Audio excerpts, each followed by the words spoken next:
My name is Samuel Joseph Lagarth. I'm from Brunswick, Ohio, and I'm in the professional pilot major.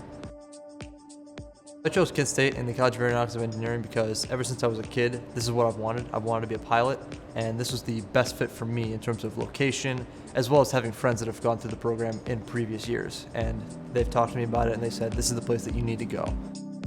This program, it creates an atmosphere of learning, non-punitive, and everybody's trying to learn from each other.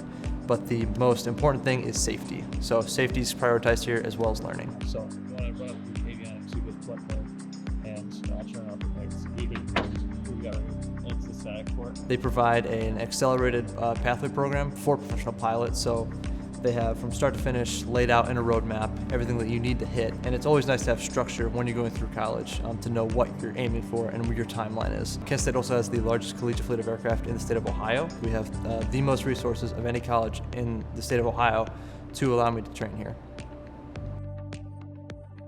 Kent State has a number of partnerships that they've signed with major airlines. So you build those connections, very deep connections, early on going into your career so you know exactly where you're heading when you graduate. My experiences at the College of Aeronautics and Engineering have absolutely changed my life.